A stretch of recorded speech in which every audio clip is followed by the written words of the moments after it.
तृतीयः पाठः सूक्तिसुधा। सूक्तयः नाम सुवचनानि। सूक्तीनां पठनेन वाक्चातुर्यं वर्धते।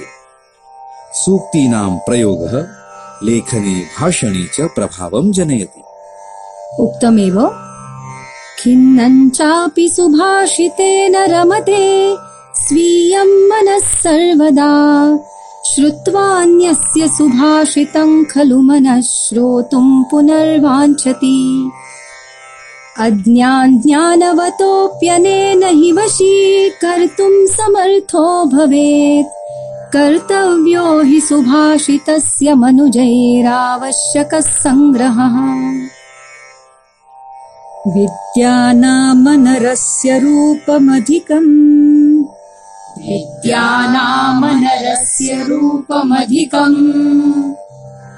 प्रच्छन्नगुप्तं धनम्। प्रच्छन्नगुप्तं धनम्। विद्या भोगकरी यशः सुखकरी। विद्या भोगकरी यशः सुखकरी। विद्या गुरूणां गुरुः। विद्या गुरूणां गुरुः। विद्या बन्धुजनो विदेशगमने। विद्या बन्धुजनो विदेशगमने। विद्या परं दैवतम्। विद्या परं दैवतम्। विद्या राजसु पूज्यते न तु धनम्।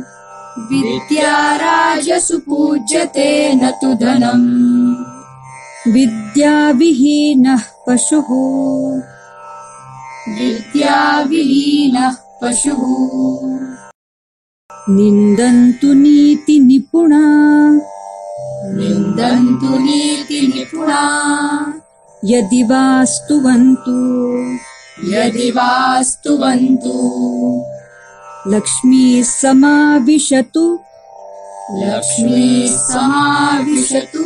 गच्छतु वा यथेष्टम्। गच्छतु वा यथेष्टम्। अद्यैव वा मरणमस्तु। अद्यैव वा मरणमस्तु। युगान्तरे वा। युगान्तरे वा। न्यायात् पथः प्रविचलन्ति।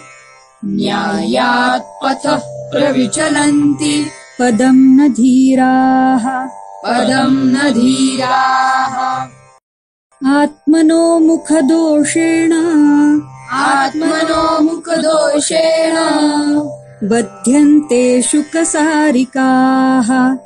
बध्यन्ते शुकसारिकाः। बकास्तत्र न बध्यन्ते।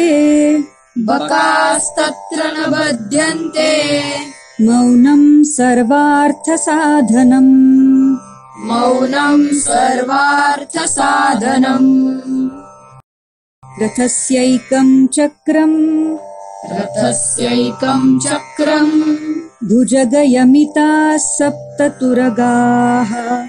भुजगयमिताः सप्ततुरगाः। निरालम्बो मार्गश्चरणविकलः सारथिरपि। निरालम्बो मार्गश्चरणविकलः सारथिरपि। रविर्यात्येवान्तम्। रविर्यात्येवान्तम्। प्रतिदिनमपारस्य नभसः। प्रतिदिनमपारस्य नभसः। क्रियासिद्धिः सत्त्वे। क्रियासिद्धिः सत्त्वे। भवति महतां नोपकरणे। भवति महतां नोपकरणे।